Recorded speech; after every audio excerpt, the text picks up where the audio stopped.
Cultura Geral. Apoio. UniBH. Bolsas de até 30% para transferência. unibh.br/transferência. Caixa de Assistência OAB Nova Lima. Caminho seguro para os advogados de Minas Gerais. Instituto dos Advogados de Minas Gerais. Mais de 100 anos produzindo conhecimento, igualdade, fraternidade e liberdade.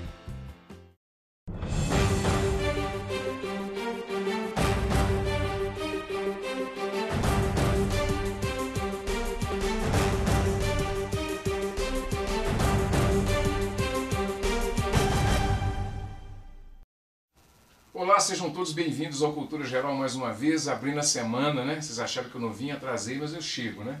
Mais uma vez, essa semana, eu fiz as 2 semanas, né, que são mais intensas, né? Uma semana antes e uma semana após o Dia Internacional da Mulher.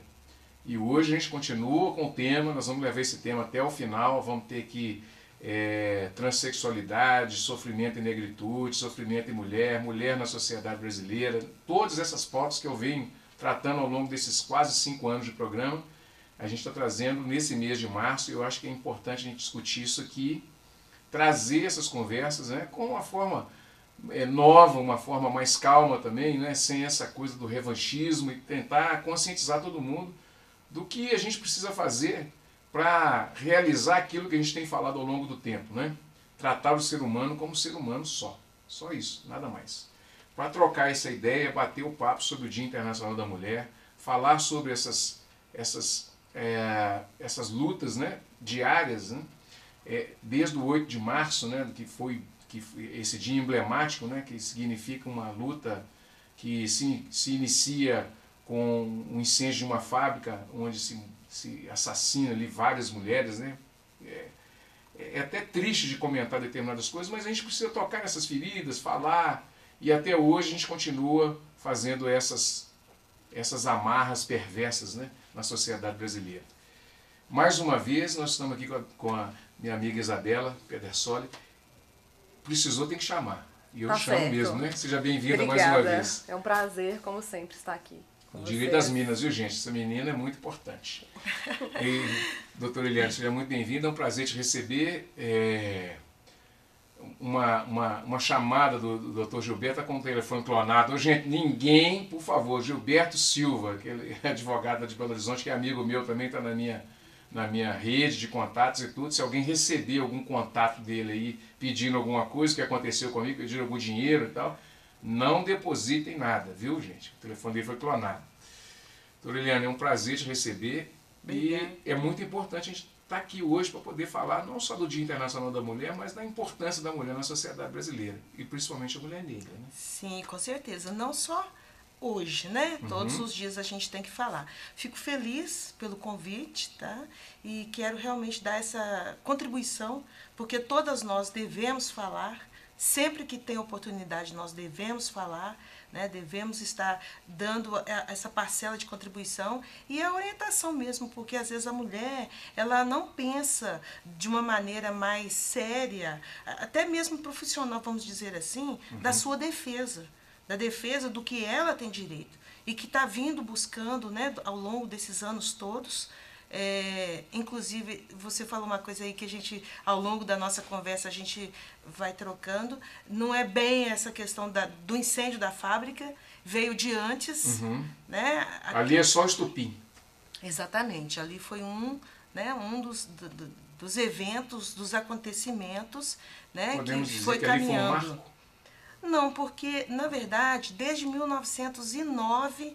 que já vinha esse trabalho de uma alemã, eu não vou lembrar o nome dela aqui, eu não sou historiadora, então não vou lembrar exatamente de datas e tudo mais, mas eu sei que é isso. Desde 1909, e isso na Rússia também, que veio, né, essa questão. Então, assim, foram várias situações que foram acontecendo até chegar de fato, porque, na verdade, finalizou e estabeleceu-se o dia 8 de março em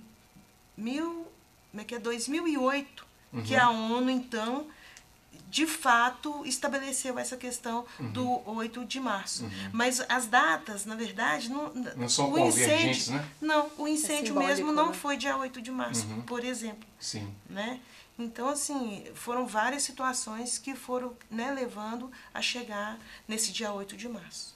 Bom, Isabela, direito das Minas. Fala um pouquinho do direito das Minas, como é que é essa atuação. Eu acho que existe uma confusão entre o que é feminismo e esse revanchismo, né, que é um revanchismo tolo e tal, que não tem nada a ver uma coisa com a outra.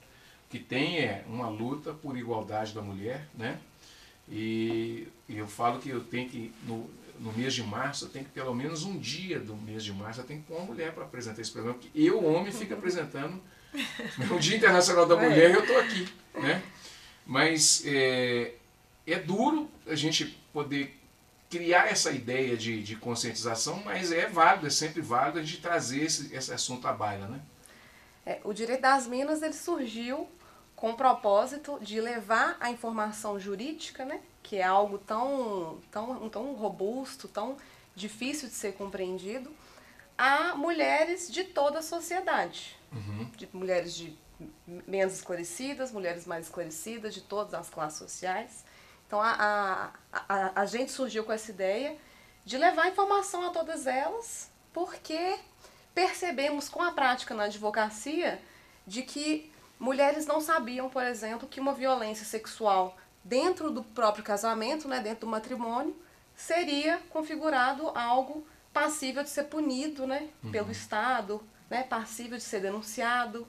Então a gente pensou, vamos levar ali o beabá para essas mulheres, porque muita coisa que ali na nossa bolha social e acadêmica parece óbvia, para essas mulheres não é tão óbvio assim. Então a gente precisa sim falar de violência doméstica, precisamos pedir que essas mulheres denunciem, precisamos pedir que essas mulheres abracem outras mulheres, se ajudem, deixa de lado o revanchismo, deixa de lado o julgamento, para conseguirmos juntas coibir, né, e atingir, quem sabe, a tão sonhada igualdade. Isabela, eu acho que vale a pena a gente fazer um contraponto interessante, que é, nós temos uma concepção patriarcal, machista, e isso é na América Latina.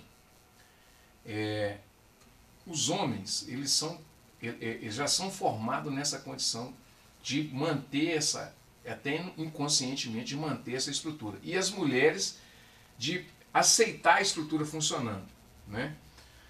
Virar esse moto contínuo é muito difícil, porque você precisa de um processo de conscientização, de educação. Como é que vira esse moto contínuo? Porque eu percebo, por exemplo, em gerações que estão vindo agora, um machismo violento, mais forte do que a minha geração, por exemplo, que é uma geração machista, sim, né? E, aliás, aquele que fala que não é machista, aí que ele é mesmo, você pode correr que esse é mesmo, né? Então nós somos por causa da formação nossa, e é uma luta, é a história de Aristóteles, é o continente em continente. Você fica no continente ali pelejando para não ser, mas não existe essa possibilidade, você já é formado desse jeito. Como é que trabalha isso nessa questão cultural e educacional? Você falou da América Latina. O Estado não é só punição, né? Sim. Você falou da América Latina, mas eu penso que não só a América Latina, né, doutora? O mundo inteiro é machista para as mulheres. Inclusive tem vídeos no Direito das Minas que a gente aponta direitos básicos, por exemplo, no país tal a mulher não pode estudar o curso de Química, por exemplo. Coisas básicas, Oriente Médio, né? Na Índia é um país extremamente machista e violento para as mulheres. Ano passado o Direito das Minas esteve na Argentina, a gente foi apresentar um artigo. Eu escrevi sobre assédio, a Hannah escreveu sobre o aborto, e a Marina sobre igualdade dentro das instituições, da política e tudo. E a gente percebeu a Argentina como um país extremamente machista e muito mais agressivo com as mulheres. O assédio na rua que as argentinas sofrem, eu percebi pessoalmente que é algo muito mais incisivo e agressivo do que aqui no Brasil, que é aquela coisa mais velada e tudo. Você não sabe nem o que é pior. A gente não sabe o que é pior. Em contraponto, percebemos que as argentinas têm uma militância que a gente, né, doutora? A gente tá se esforçando para chegar, quem sabe, um pouquinho perto delas. Parece que elas vão conseguir finalmente aprovar o aborto lá agora. Né? Elas estão chegando bem perto. Então, eu acho que, talvez, em decorrência dessa violência que eu vi como algo maior, elas são mais militantes. Percebi algo que a gente, assim, eu pelo menos nem sonhava no curso de Direito, que lá era assim, era uma roda de conversa e cada hora uma apresentava o seu artigo. Muitas delas apresentaram temas como, no curso de Direito tínhamos 20 matérias obrigatórias específicas em Direito da Mulher e agora temos 8. A gente olhou aquilo, gente, elas têm 8 matérias específicas em Direito da Mulher, que coisa maravilhosa. Tive a humildade de falar, Brasil não temos nenhuma. É. Não se tem, sei lá, um mestrado específico só em Direito da Mulher, não existe aqui ainda, sabe? Então, eu acho que a gente vai apanhando, a gente vai aprendendo. Estava até conversando com a doutora a respeito disso. Acredito que estamos melhores, sabe? Sim. Essa geração que você comentou que está vindo muito machista, era acho que a única parte mais positiva da minha visão, que é realmente muito negativa das coisas e das mudanças. Meu irmão, por exemplo, de 22, 23 anos, converso com ele, com alguns amigos, vejo meninos mais esclarecidos. Mas são mais ciumentos. Não sei. Será? Não sei se seria. Agora, respondendo a sua pergunta, como que isso, né, pode acontecer? Isso é só nós estamos falando de uma observação, uma análise pessoal, assim, né? pessoal, assim, que eu tenho percebido no meio, né? E a maturidade faz com que a gente faça, independentemente de qualquer coisa, você faz uma comparação entre a minha geração e a geração deles, né?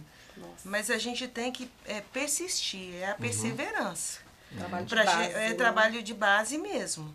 Porque se a gente pensa hoje que os homens estão mais machistas do que antigamente, eu acho que não. Eu acho que o homem está expondo mais o seu ponto de vista. Né? Parece que está tendo um aval, né, vamos dizer assim, né, de instituições, de pessoas, né, que às vezes detêm cargos que deveriam dar o exemplo e que dá o exemplo contrário.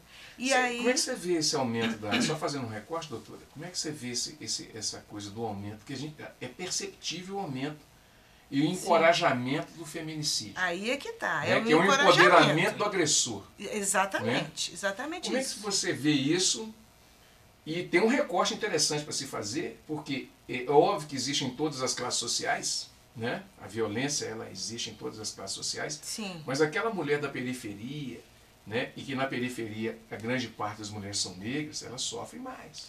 A questão da periferia é que, infelizmente, as pessoas que estão lá, a condição financeira dela é pior, né? A situação de envolvimento com droga, envolvimento com bebida, isso tudo maximiza, né, a violência. Então, o cidadão que chega em casa cansado, revoltado já com um salário que não atende... Né? Outro recorte, 110 milhões de pessoas no Brasil vivem com R$400. E essas pessoas estão na periferia. Exatamente, com IDH desse tamanhozinho, né? Então, o estupim ali, a probabilidade dessa violência vir é muito maior do que quem está numa classe abastada. Mas não quer dizer que não exista. Né? Como você disse, a violência está entranhada para todos os lados. Agora, resta a mulher... Que existe o revanchismo, existe, tá? Não adianta a gente achar assim, tá dissociado. Não, existe sim. Porque o homem, infelizmente, não admite em determinados momentos que a mulher tem capacidade de pensar mais, de fazer mais, de ganhar mais, de isolar, igual agora aconteceu, o vírus, né? Dessa gripe que está aí. Então, assim, assustando mundialmente. E aí, quando vê, são duas mulheres negras, né? Como assim? Brasileiras, né? Inclusive. Então, infelizmente, a gente vê situações que não admitem. Não aceita que uma mulher negra, eu sofri isso até hoje, que eu, como mulher negra, vindo de uma classe social mais baixa, me tornar presidente da OAB de Ribeirão das Neves. Você acha que isso foi aceito assim, de bom grado? De maneira nenhuma, né? Mas se eu fui, é porque eu trabalhei, eu lutei, eu tive que enfrentar. Teve que haver esse enfrentamento. E hoje em dia a mulher, para ela ser algo, ela tem que optar. Eu serei uma dona de casa, dedicada com meu marido, cuidando de filhos, ou eu serei uma brilhante cientista, ou eu serei uma prefeita de uma cidade, ou eu me tornarei uma presidente da república. Porque o homem, quando ele caminha por algum né, por alguma questão dele de profissional, ele tem o respaldo da mulher, ele tem o respaldo da família, sim, ele tem o apoio ali atrás. Agora a mulher não. A mulher, se ela quer se tornar uma prefeita de uma cidade, por exemplo, ela não vai ter aquele apoio que deveria ter da família, do homem, do marido. Não, meu amor, pode ir fazer campanha? De jeito nenhum. Não tem isso, né? Não, meu amor, você foi fazer campanha e tá aqui, a janta tá pronta. Ele não fez, não, mas pelo menos providenciou para que alguém fizesse. Não tem isso, né? Então a mulher... O ideal é ele fazer. O ideal seria exatamente isso, essa divisão de tarefas, né, que não existe. Eu apanhei muito para poder aprender, tá? Estou falando sem causa própria. Que bom que assim. Apanhou, né? Pelo menos aprendeu. Aprendeu. Tem gente que só aprende no couro, né? Exatamente. Mas eu apanhei muito mesmo, assim. Então, você tem que fazer isso, tem que fazer aquilo e tal, tal. E eu fui levando e tal. Mesmo assim, aí que você percebe como é que é entranhado. A gente, você acha que não é. Aí, o dia que eu falar que eu não sou machista mais, eu vou me bater. Porque não tem jeito, tá entranhado na gente, né? Não e só é um esforço. você, nós também. Pois é. Todos e é um nós. esforço muito grande pra gente vomitar isso, pra jogar isso pra fora, né? Sim, exatamente. O que a gente fica, assim, às vezes mais estarrecido, né, é de não ter o apoio da própria mulher. De eu sair candidata, por exemplo, e a mulher não votar na mulher. Vota no homem, mas não vota na mulher. Então esse machismo, infelizmente, às vezes não vem só do homem, né? Vem também de outras mulheres. Mas aí, voltando atrás, é aquilo que você disse. É de uma educação que foi passada pra gente, né? E vem de geração em geração, e achando que isso é normal. E não é normal. Tem uma fala da Duda. Hoje eu tô falando, tô recortando mesmo, gente. Normalmente eu não recorto assim. É mesmo? Mas é porque mulher fala muito, né? E eu, então... Mas a Duda fala uma coisa, eu sempre repito isso aqui. Eu acho que quem me ouve todo dia, quando a gente está nessas pautas humanitárias, assim, vem Betão com a fala da Duda de novo. Mas é a verdade. A condição de ser humano não é te dada. Ela não é dada a ninguém. Ela é conquistada. Sim, né? sim. E a mulher, assim como os negros, há pouco tempo teve esse direito. O direito de voto, o direito de ser conhecida como gente. Né? E isso, na realidade, a sociedade é uma sociedade não só machista, mas perversa também, que a mulher é um objeto de troca em negócios, né? Em um casamento, uma coisa nesse sentido. Então, ela era tida como coisa, como qualquer outro animal da casa, qualquer outro, né? Então, isso é uma cultura mesmo, que a gente precisa, que começou agora há pouco tempo, mas que a gente precisa continuar lutando. Né? Claro, com certeza. E infelizmente é isso, é questão cultural mesmo. E aí eu falo, nós fizemos uma blitz lá em Ribeirão das Neves no sábado, e todas que eu parava, eu dizia, olha, aqui tem uma balinha para a senhora adoçar a sua boca, mas tem aqui números de telefone que a senhora vai denunciar. Tem o telefone da DEAN, que é da Delegacia Especializada, né, da Mulher, tem telefone do CRAS, tem telefone do CREA, tem telefone de núcleo de mediação de conflitos, tem o 190, tem o 180, a senhora pode denunciar. Nós temos que denunciar. E a todo momento, toda vez que a gente puder falar, nós temos que dizer, mulher, denuncie, mulher, não fique calada, mulher, busque o seu direito, porque nós temos esse direito. Então a gente tem o mesmo direito que o homem tem, a gente tem. Então, enquanto a mulher não cair a ficha dela que nós temos que estar juntos, sabe, juntas, mais do que sororidade, a gente tem que ultrapassar isso e nos abraçarmos. Aí sim a gente vai conseguir fazer essa mudança que você está dizendo na sociedade. Porque tem que ser o inverso, não tem que ser exceção, sabe? Tem que ser a regra. A regra é, somos todos iguais e devemos lutar para isso. Deixa eu fazer um intervalinho, 1 minutinho, a gente está de volta com mais cultura geral, a gente vai para a parte final, mas eu acho que é interessante, né, que a gente vai fazer um recorte agora no segundo bloco, do dia, especificamente do Dia Internacional da Mulher.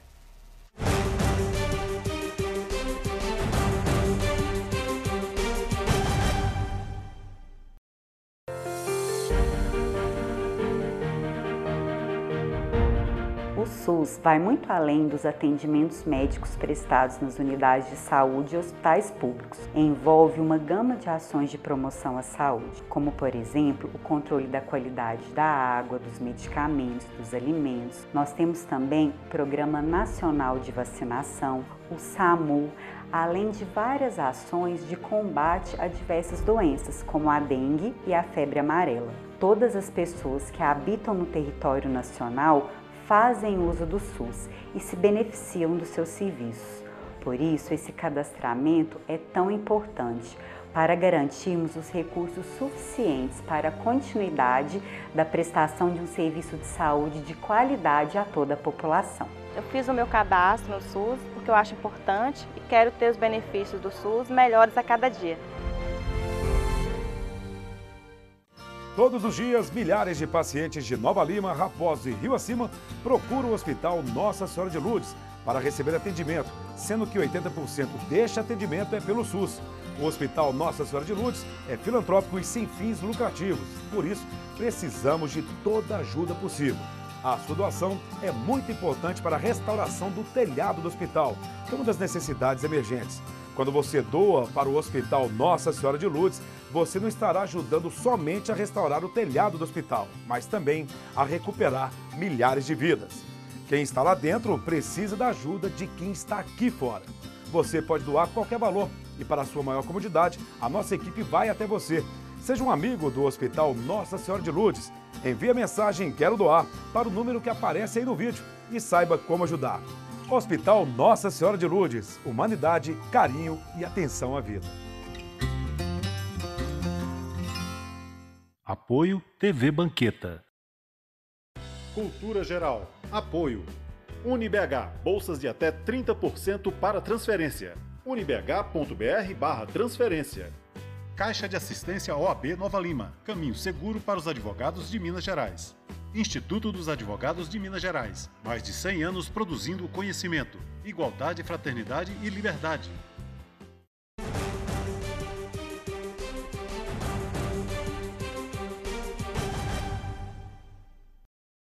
Bom, de volta com Cultura Geral. Isabela, o que significa para você o Dia Internacional da Mulher? Basicamente um dia de luta. Relembrar, né, as nossas lutas, essa coisa de bombom, florzinha, dia da beleza, cabelo, massagem, eu acho que podemos deixar para os outros dias. A gente tem que lembrar todos os nossos motivos, né, os quais saímos de casa, os quais batalhamos, porque não é fácil ser mulher. É difícil demais. E qual é o maior desafio que você se vê como mulher? Assim? As perguntas saem do assim. Porque as falas são convergentes, sabe? Quando você pega, por exemplo, o início da semana, eu vim trazendo a semana inteira, aí eu passo em Dona Ricardina, Natalina, as falas são convergentes. Ainda tem muita identidade com a mulher de ontem, com a mulher de hoje, e tem perspectiva da mulher de amanhã também. Então, assim, qual é a coisa mais difícil que você sente assim como membro de uma sociedade, e você como mulher, qual é a referência mais difícil que você vê? Bom, com essa pergunta é difícil, né? Não, pois é, a partir dessa pergunta a gente tem que considerar que eu sou uma mulher privilegiada dentro de um círculo enorme de mulheres. Então eu sou uma mulher branca, eu não sofro racismo, eu sou uma mulher esclarecida, né? Tive a oportunidade de ter acesso à educação. Então eu tô no nicho aqui, e eu tenho que considerar que o restante das mulheres ali estão sofrendo muito mais iguais a mim, e cada uma com seu sofrimento. A partir disso, eu lembrei de um fato em que são coisas simples, né, no nosso dia a dia, que eu acho que daqui 50 anos eu não tenho tanta perspectiva assim de que vá ser diferente, de que um dia eu vou poder sair à noite, caminhar tranquila, sem ter medo, né, de sofrer uma violência sexual. Um dia aconteceu um fato que foi assim, deixou todo mundo pensativo, sabe? A gente chegou para um jantar de amigos. Nesse jantar só tinham amigos homens até então. E aí eu entrei, fui a última a entrar, peguei e tranquei a porta. Tá, estamos lá conversando e tudo e tal. Chega alguém. A pessoa tá tentando entrar, a porta tá trancada. Aí o dono do apartamento, né, um amigo nosso, chegou e falou assim, uai gente, mas ninguém nunca trancou a porta desse apartamento? Quem trancou a porta? Na hora eu pensei, gente, olha só, a única mulher do lugar, na hora o meu instinto para trancar a porta. Então assim, acho que é uma mera tranquilidade, é um medo constante, é um medo que te acompanha o tempo inteiro. Você pode estar na faculdade, você pode estar no shopping, você pode ser de manhã, pode ser à tarde, à noite, pode ser perto de familiares, pode ser com desconhecidos. Fazendo um recorte no que Você está está o tempo inteiro em alerta. Tem uma amiga minha que falou assim, eu odeio ser bonita. Ah, meu Deus, que dificuldade, né?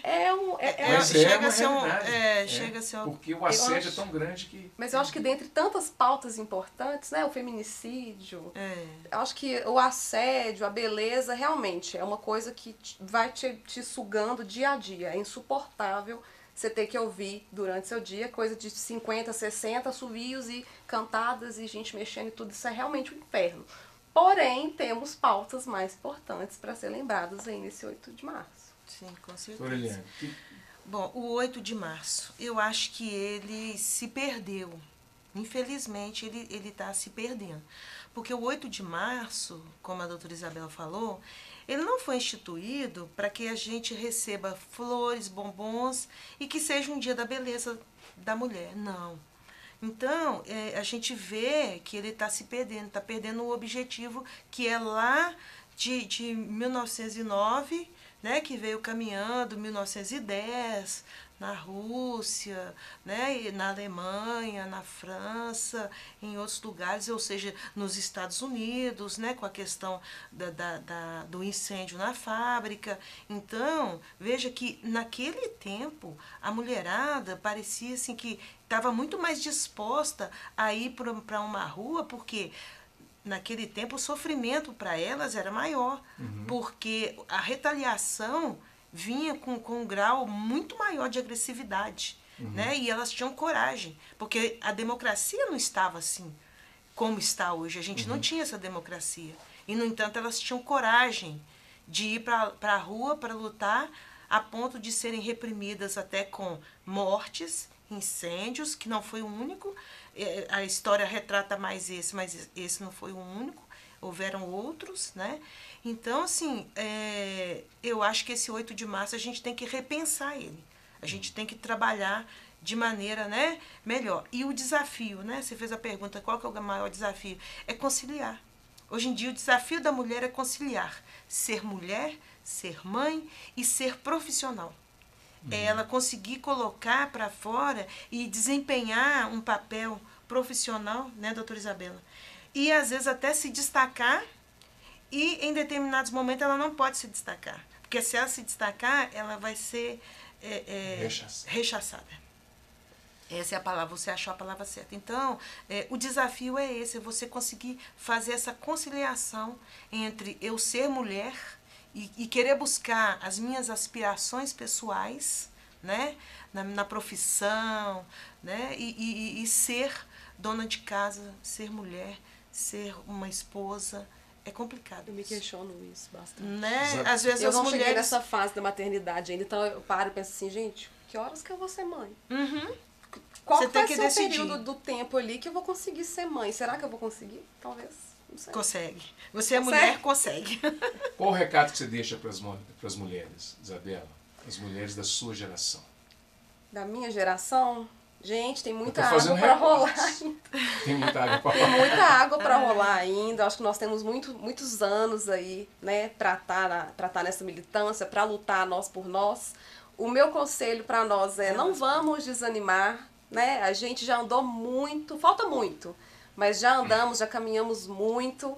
Vamos focar ali na conversa com as nossas amigas, vamos lembrar que existem mulheres fora da nossa roda de amigas, a gente tem que lembrar disso também. Sim. O feminismo é para todas, não é só para minha rodinha, então vamos tentar fazer bem umas para as outras, vamos se ajudar e vamos firme, pelo amor de Deus, a gente precisa, eu tenho fé.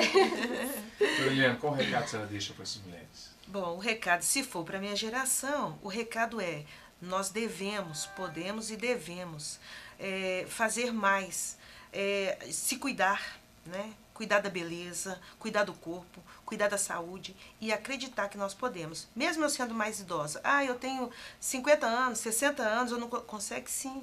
Eu comecei a fazer academia agora, para vocês terem uma ideia, eu não gostava de academia. Estou fazendo academia porque eu vi a necessidade de melhorar a minha autoestima, o meu corpo, a minha saúde, a minha beleza, porque a gente pode. Então, esse é o recado. E, principalmente, vamos nos unir. Se a gente não se unir e não acreditar, ontem eu estava fazendo uma frase, nós apresentamos uma frase: silenciadas nunca mais. Muito bem, gente, chegamos ao final do Cultura Geral. O programa hoje foi leve, foi gostoso de fazer, né? Amanhã a gente vai estar de volta com a Cultura Geral e amanhã é representatividade. A doutora Cibele vai estar aqui e a gente vai falar sobre representatividade. Traz aquele coque bonito africano que você gosta de usar, viu? Até amanhã, se Deus quiser, com mais Cultura Geral. Um abraço e até amanhã.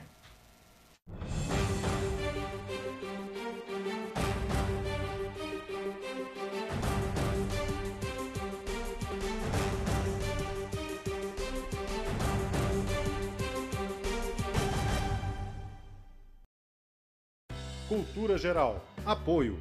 UniBH. Bolsas de até 30% para transferência. unibh.br/transferência. Caixa de Assistência OAB Nova Lima. Caminho seguro para os advogados de Minas Gerais. Instituto dos Advogados de Minas Gerais. Mais de 100 anos produzindo conhecimento, igualdade, fraternidade e liberdade.